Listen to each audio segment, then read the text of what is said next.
مولاي صل وسلم دائما أبدا على حبيبك خير الخلق كلهم. مولاي صل وسلم دائما أبدا على حبيبك خير الخلق كلهم. مولاي صل وسلم دائما أبدا. نحمده ونصلي ونسلم على رسوله الكريم. اما بعد فاعوذ بالله من الشیطان الرجیم. بسم اللہ الرحمن الرحیم. یا ایھا النبی انا ارسلناک شاہدا ومبشرا ونذیرا وداعیا الی اللہ باذنہ وسراجا منیرا وبشر المؤمنین بأن لهم من اللہ فضلا کبیرا. صدق اللہ العلی العظیم وصدق رسولہ النبی الکریم ونحن علی ذلک لمن الشاہدین والشاکرین والحمد للہ رب العالمین.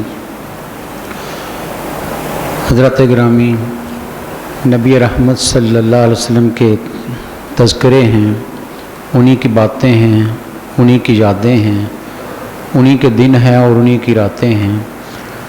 ایمان والا ہمتاً انہی کو یاد کرتا رہتا ہے. کبھی آپ کے آنے کے تذکرے کرتا ہے، کبھی آپ کے بعثت کے ذکر ہو رہے ہوتے ہیں، کبھی معراج کا تذکرہ چھڑ رہا ہوتا ہے، کبھی آپ کے غزوات میں شجاعت اور بہادری کی داستانیں بیان ہوتی ہیں، کبھی آپ کے زہد و تقوی کے قصے بیان کیے جاتے ہیں، اور کہیں آپ کی رحمت عالمینی کا تذکرہ ہوتا ہے. یعنی ہمتاً ایک ہی وجود ہے جس کے مختلف پہلو انسانی زندگی میں لگاتار شامل رہتے ہیں، اور کامیاب انسان وہی ہے جو ہمتاً انہی کو یاد رکھتا ہے. ہر لمحہ وہ وجود ذہن میں رہے، سوچوں میں رہے، فکر میں رہے، اور اتنا رہے کہ پھر وجود میں ڈل جائے تو وہ کامیاب ہو جاتا ہے. ہم تو ابتدائی سٹیج پر ہیں کہ ہم صرف زبان کی حد تک باتیں کرتے ہیں، لیکن جنہوں نے اس وجود کو اپنے اندر اتار لیا وہ قبر میں جا کر بھی مرے نہیں ہیں، وہ زندہ ہو گئے ہیں. کیونکہ جو اس وجود کو اپنے اندر اتار لیتا ہے وہ اتنا زندہ و جاوید وجود ہے کہ اس اپنے ماننے والے کو بھی زندہ و جاوید کر دیتا ہے. یہ جتنے اولیاء کرام ہیں، بزرگان دین ہیں، یہ جتنے عشاقان ہیں، ان کی قبریں بتا رہی ہیں کہ ان کے وجود میں نور مصطفیٰ چمک رہا ہے. کیونکہ انہوں نے یاد مصطفیٰ اتنی اختیار کی، اتنا یاد کیا نبی صلی اللہ علیہ وسلم کو کہ سرکار نے پھر ان کے اندر باہر کو جگمگ کر دیا ہے. تو اس لیے انہی کو یاد کرتے رہنا یہی ایمان ہے. وہ سبی رحمانی نے کیا خوبصورت بات کہی تھی کہ ان کو سوچتے رہنا بھی تو ایک عبادت ہے. ہر وقت بیٹھے سوچ رہا ہے کیسے ہوں گے میرے سرکار، کیا کرتے ہوں گے. یہ روایت اگرچہ بڑی عام لوگ بیان کرتے ہیں، اکثر بیان کی جاتی ہے، لیکن اس کے پیچھے فلسفہ وہی ہے کہ ان کو سوچتے رہنا. کہ حضرت عثمان غنی رضی اللہ تعالیٰ عنہ وضو کر کے وضو خانے سے تھوڑا سا باہر نکلے مسجد کی طرف، تو ایک جگہ کھڑے ہو کر آسمان کی طرف چہرہ مبارک اٹھایا اور مسکرانے لگ گئے. ساتھیوں نے کہا اے عثمان کیا یاد آ گیا؟ کہا اور تو کچھ یاد نہیں آیا، فقط اتنا یاد آیا کہ میرے سرکار ایک مرتبہ یہاں کھڑے ہو کر مسکرائے تھے. ان کو سوچتے رہنا بھی تو ایک عبادت ہے، اور یہ عبادت بھی ہم نے دم بدم کی ہے. ایک ہی کام ہے، ایک ہی وظیفہ ہے کہ ہم انہی کو یاد کرتے رہتے ہیں، اس ارادے یقین کے ساتھ کہ آج ہماری زبانوں پر ہے، کاش وہ کرم کر دیں تو ہمارے وجود میں بھی ذکر اتر جائے. اس لیے ان کا ذکر بار بار کرتے ہیں کہ رحمت کی بیک ادھر سے ملنی ہے، کرم ادھر سے ہونا ہے.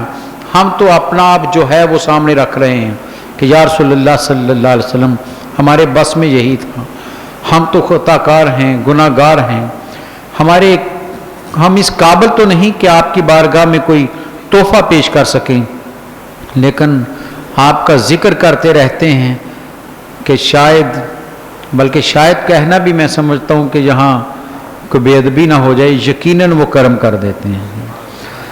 تو انہی کے تذکرے چل رہے ہیں. پچھلے جمعہ میں بھی سرکار کی آمد کے حوالے سے سورہ احزاب کی ایک آیت کو سامنے رکھا تھا کہ اللہ تعالیٰ کس طرح آپ کی آمد کا تذکرہ کر رہا ہے کہ میں نے جو وجود بھیجا ہے کن نشانوں کے ساتھ آ رہا ہے، کن عظمتوں کے ساتھ آ رہا ہے، کیا کیا اس کے اندر میں نے خوبیاں اور صلاحیتیں رکھی ہیں. قرآن اس کا تذکرہ کر رہا ہے. فرمایا تھا یا ایھا النبی، اے غیب کی خبر دینے والے، انا ارسلناک، بے شک ہم نے آپ کو بھیجا ہے، شاہدا و مبشرا، شاہد بنا کر اور مبشر بنا کر، گواہ بنا کر اور خوشخبری سنانے والا بنا کر. یہ قرآن مجید نے نبی صلی اللہ علیہ وسلم کی آمد سے پہلے کہ یہ خوبیاں لے کر آپ آ رہے ہیں کہ آپ جو بھی آپ کے دامن میں چھپتا چلا جائے گا آپ اس کی گواہی دیتے چلے جائیں گے. جو بھی آپ پر کلمہ پڑھتا چلا جائے گا قیامت میں آپ اس کے گواہ بن جائیں گے، اور جس کے آپ گواہ بن جائیں گے اس کی نجات کا پروانہ مل جائے گا. تو یوں سمجھے رب نے ہماری بخشش کا سامان نبی صلی اللہ علیہ وسلم کے وجود میں رکھ دیا ہے کہ لوگوں ان سے جڑتے چلے جاؤ. جو جڑتا چلا جائے گا، اور یہ ذہن میں رکھیے ہم ایسے نبی کے ماننے والے ہیں. اللہ تعالیٰ ہزارہ رحمتیں نازل فرمایا ہمیں محترم کی قبر انور پر. وہ اکثر کہا کرتے تھے ہم کسی بے خبر نبی کو نہیں مانتے، ہم باخبر نبی کو مانتے ہیں. ہم اپنے آپ کو اتنا نہیں جانتے جتنا مجھے اور آپ کو میرا رسول جانتا ہے. وہ فرماتے تھے کہ وہ امتی نہیں رہتا جو نبی کی نظر میں نہ رہے. امتی بنتا ہی تب ہے جب ان کی نظر رحمت ہوتی ہے، ورنہ امتی نہیں رہتا. تو یہ شرف ہمارا کہ ہم ان کی امت میں ہیں، ان کی نگاہوں میں ہیں. اس لیے قیامت تک صدیاں بھی گزر جائیں، جو بھی کلمہ پڑھ کر دامن مصطفیٰ سے وابستہ ہوگا وہ یہ یقین رکھے کہ وہ دامن مصطفیٰ سے وابستہ ہوا ہے. اس خیال سے نہیں کہ آپ کو خبر ہوگی یا نہیں، اس یقین سے وابستہ ہو کہ جو بھی آتا ہے سرکار اس پر رحمت کی نظر کرتے ہیں یا نہیں کرتے. صرف ایک اشارہ سمجھ لیں، حضرت عمر رضی اللہ عنہ گھر سے تلوار لے کر نکلے. یہی ہوا تھا نا کہ مکے والے بحث کر رہے ہیں کیا کریں، دین بڑھتا جا رہا ہے، کچھ بھی جو بھی ہم نے اسباب کیے وہ راستہ نہیں روک رہے. آپس میں بحث ہو رہی ہے، حضرت عمر بھی بیٹھے ہیں، مکے کا سب سے بہادر انسان، سب سے طاقتور انسان، سنتے رہے. جب ان کی کوئی بات کسی نتیجے پر نہ پہنچی تو کہنے لگے کیا بحث لگائی ہے، میں جاتا ہوں سر قلم کر کے لے آتا ہوں. سارے مطمئن ہو گئے کہ عمر کو کون روک سکتا ہے، مکے میں تو کوئی ان کے مقابل کا نہیں. وہیں سے آپ نے تلوار نیام سے نکال لی، ننگی تلوار لے کر نکلے. یہی واقعہ ہے. بہن کے گھر گئے، مارا، وہاں سے قرآن پڑھا، سیدھے دار ارقم آئے، نبی صلی اللہ علیہ وسلم کے پاس قدموں میں گر گئے. یہی روایت کہتی ہے.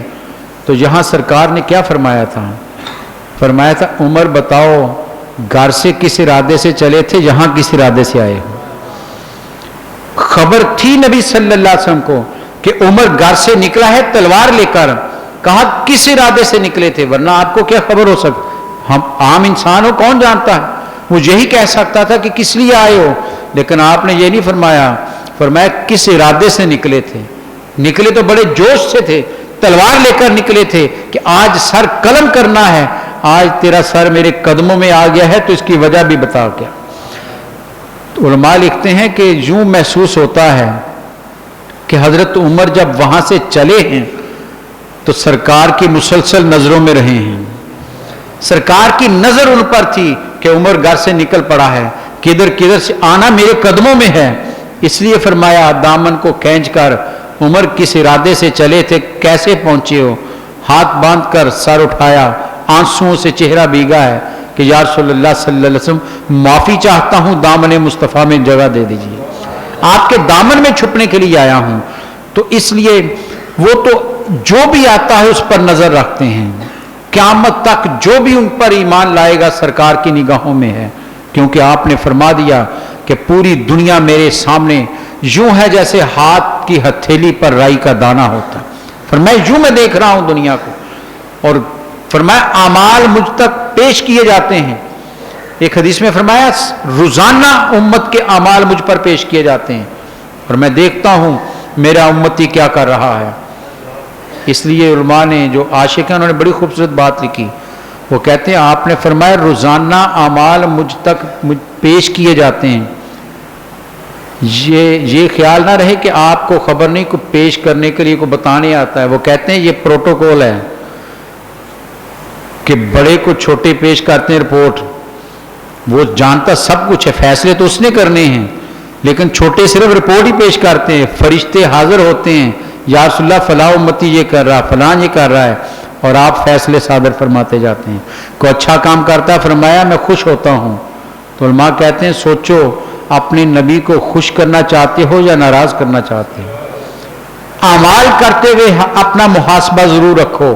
کیا فرماتے ہیں روزانہ تمہارے اعمال مجھ پر پیش کیے جاتے ہیں, اور اگر میرے اور آپ کے اعمال اس عالم میں جائیں کہ جس میں نیکی کوئی نہ ہو, ذکر رسول کوئی نہ ہو, یاد رسول کوئی نہ ہو, تو سرکار خوش ہوں گے اس سے؟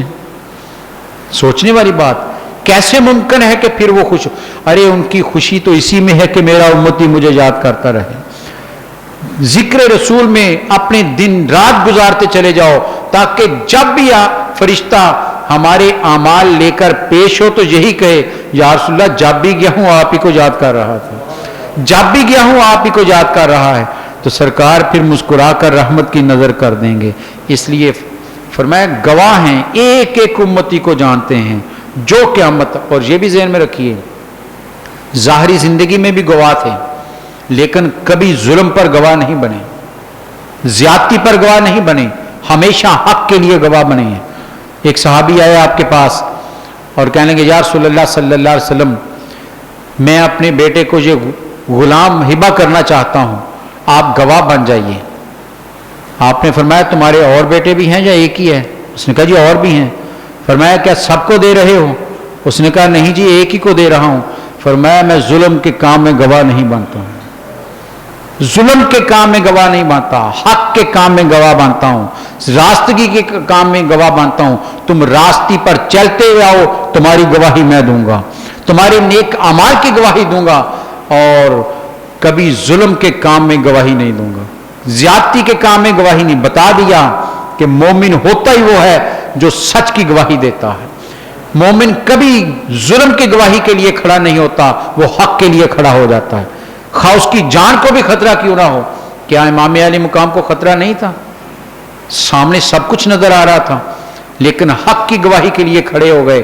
نظر آ رہا تھا کہ ہزاروں کا لشکر ہے, مار دیں گے, چھن جائے گا سب کچھ, زندگی چھن سکتی ہے, لیکن حق کے لیے کھڑے رہے, کیونکہ مومن ہوتا ہی وہ ہے جو حق کے لیے کھڑا رہتا. تو فرمایا یہ گواہ ہیں اور بشارتیں دینے والے ہیں, خوشخبریاں دینے والے ہیں. ایک ایک جو بھی آپ کے دامن سے وابستہ ہوتا ہے میرے نبی اسے جنت کی بشارت دیتے ہیں کہ آؤ اس راستے پر, جس راستے پر میں چل رہا ہوں, آ جاؤ میرے قافلے میں شامل ہو جاؤ, کیونکہ یہ قافلہ جنت کا قافلہ ہے, یہ راستہ جنت کا راستہ ہے. کتنے آپ نے حسنین کریمین کو جنت کے سردار کہا, حضرت عمر فاروق اور جناب سیدنا ابوبکر صدیق رضی اللہ تعالیٰ عنہ کو فرمایا یہ دو جہانوں کے سردار ہیں, بشارتیں دے رہے ہیں. کس کس کو بشارت آپ نے نہیں دی ہے؟ اس لیے کہ خوشخبری بنتی وہ ہے جو لب مصطفیٰ سے ادا ہوتی ہے. اصل خوشخبری وہ ہے جو آپ نے کسی کو دے دی ہے, ورنہ خوشخبری نہیں بنتی. تو قرآن کہہ رہا ہے کہ شاہد بھی بنایا, مبشر بھی بنایا, اور تیسری جو آپ کی قرآن نے ذکر کیا ہے فرمایا وہ نذیرہ. عام طور پر ترجمہ کیا جاتا ہے, بجا ہے کہ ڈرانے والا, لیکن پیر کرم شاہ الازہری نے بڑا خوبصورت ترجمہ کیا ہے. وہ کہتے بر وقت ڈرانے والا. جب کوئی شخص غلط کام کی طرف جا رہا ہو اسے تنبیہ کر دینا کہ تم مشکل میں پھنس جائے گا, تیرے لیے مشکل ہو جائے گی, تجھ پر کوئی آزمائش آ سکتی ہے, تم کسی عذاب میں مبتلا ہو سکتے ہو. فرمایا بر وقت ڈرانے والے تھے کہ خبردار یہ کام نہ کرنا, اس طرف نہ جاؤ, یہ راستہ درست نہیں ہے. قوم کو آپ نے سیدھے راستے کی ہدایت دی ہے, دوزخ سے ہمیشہ بچاتے رہے ہیں. کہ اس راستے پر نہیں چلنا، شیطان کے راستے پر نہیں چلنا، حق کے راستے پر چلنا ہے. اور جب بھی کسی کو غلط کام کرتے دیکھا فوراً درست کر دی، فوراً اس کی اصلاح کر دی. ہم تو دیکھتے رہتے ہیں کہ اس کا انجام کیا ہوتا ہے. نبی صلی اللہ علیہ وسلم پہلی ہی مرحلے پر روک دیتے، پہلی ہی سٹیج پر. جس کسی کو جب بھی دیکھا کوئی غلط کام ہو رہا ہے آپ فوراً کہہ دیتے لوگوں یہ کام نہ کرو. کیوں کہ لوگوں کو بچانا مقصود ہے، ان کا تماشا دیکھنا مقصود نہیں ہے. بچانا مقصود ہے، اس لیے پہلی سٹیج پر ہی آپ روک دیتے تھے کہ یہ کام نہیں کرنا ہے، اس طرف نہیں جانا ہے، یہ راستہ تمہارے لیے درست نہیں ہے اور اللہ کی پکڑ میں نہیں آنا ہے، اس لیے اس سے واپس آتے چلے جاؤ. تو فرمایا ڈر سنانے والا بنا کر بھیجنا. اور آگے قرآن کہتا ہے وَدَاعِيًا إِلَى اللَّهِ بِإِذْنِهِ، وَدَاعِيًا إِلَى اللَّهِ، اور اللہ کی طرف دعوت دینے والا، اللہ کی طرف بلانے والا، بِإِذْنِهِ، اس کے حکم سے. یہ ذہن میں رکھیے دعوت الی اللہ سب سے مشکل کام ہے. ہم نے سمجھا ہے کہ بڑا آسان کام ہے. جو سب سے مشکل کام تھا اللہ نے اپنے نبیوں کو دیا ہے. ہر نبی نے دعوت الی اللہ دی ہے، آؤ خدا کی طرف. اگر اتنا آسان کام ہوتا تو حضرت ابراہیم علیہ السلام آگ میں چھلانگ نہ لگاتے. اگر اتنا آسان کام ہوتا تو حضرت موسیٰ علیہ السلام کو فرعون کے دربار میں مقابلہ نہ کرنا پڑتا. اگر اتنا آسان کام ہوتا تو نبیوں کی تاریخ پڑھ لیجئے، ایک ایک نبی کی زندگی گواہ ہے کہ حق کی طرف بلانا سب سے مشکل کام ہے، اور اسی کام کو سر انجام دینے کے لیے رب نے اپنے بندوں کو دنیا میں بھیجا. اور ان میں سب سے افضل میرے اور آپ کے کریم نبی صلی اللہ علیہ وسلم. نبیوں نے تبلیغیں کی ہیں.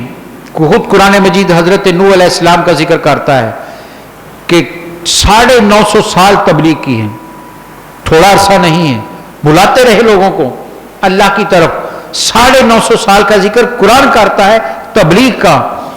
لیکن جب کشتی میں سوار کیا تو کتنے افراد تھے؟ اٹھائیے قصص الانبیاء کو، کہتے ہیں 80 افراد.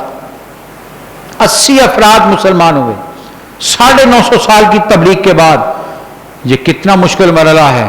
کسی انسان کی سوچ کو بدلنا، اس کے رویے کو بدلنا، اس کی فکر کو بدلنا، اس کے اندازے زندگی کو بدلنا، اس کے رہن سہن کو بدلنا، اس کی عبادات کو بدلنا. آپ ایک اس میں عادت بدل سکتے ہیں لیکن پورے وجود کو بدلنا آسان کام نہیں ہے. اس لیے نبی صلی اللہ علیہ وسلم فرمایا حشر کے دن انبیاء کرام تشریف لائیں گے. فرمایا ان میں سے کئی ایسے ہوں گے جن کے ساتھ فقط ایک امتی ہوگا. فرمایا ایک امتی ہوگا، کسی کے ساتھ 2 امتی ہوں گے کہ لوگ نہیں مانتے رہے، کوئی ایک ایمان لایا، کوئی 2 ایمان لائے. سب سے مشکل کام تھا لیکن سرکار نے جس انداز سے کیا ہے، میرے اور آپ کے نبی صلی اللہ علیہ وسلم جس محبت اور جس لگن کے ساتھ کام کیا ہے کہ جب خطبہ حجت الوداع دے رہے تھے حج کے موقع پر عرفات میں، تاریخ کہتی 1,44,000 کم و بیش صحابہ اکرام کا اجتماع سامنے کھڑا تھا. ایک نہیں 2 نہیں، 1,44,000 کم و بیش صحابہ سامنے کھڑے تھے. اور کہتے ہیں پورا عرب مسلمان ہو چکا تھا، پورا عرب مسلمان ہو چکا تھا. وقت کتنا لگا ہے؟ 40 سال کی عمر میں اعلان نبوت کیا ہے، 63 سال کی عمر میں اس دنیا سے پردہ فرما لیا. فقط 23 سال کے مختصر ترین عرصے میں سرکار نے پوری دنیا کا نقشہ بدل کے رکھ دیا. قرآن کہتا ہے وَدَاعِيًا إِلَى اللَّهِ بِإِذْنِهِ. آپ لوگوں کو اللہ کی دعوت دیتے ہیں اور دعوت دینے کا انداز کتنا میٹھا ہے. کبھی آپ کی تبلیغ کے انداز بھی سیکھیے. سرکار نے کیسے تبلیغ کی ہے؟ کیا ہر وقت آپ کے ماتھے پر تیوڑی چڑھی رہتی تھی؟ کیا ہر وقت آپ ڈانٹتے رہتے تھے؟ تاریخ کہتی ہے آپ نے تو کبھی دشمن کو بھی نہیں ڈانٹا ہے، آپ نے تو کبھی جانی دشمن پر بھی سختی نہیں کی ہے. جو محبت اثر کرتی ہے وہ سختی اثر نہیں کرتی ہے. علماء لکھتے ہیں کہ آپ طاقت کے زور پر، جبر کے زور پر آپ کسی کا جسم تو جھکا سکتے ہیں، دل نہیں جھکا سکتے. میرے سرکار نے لوگوں کے دلوں کو گرویدہ کیا، دل جھکے ہیں سرکار کی طرف. کون تھے وہ لوگ جو اکھڑ تھے؟ تاریخ کہتی ہے عرب کے لوگوں سے اور خاص طور پر مکے کے لوگوں سے زیادہ اکھڑ لوگ کوئی نہیں تھے.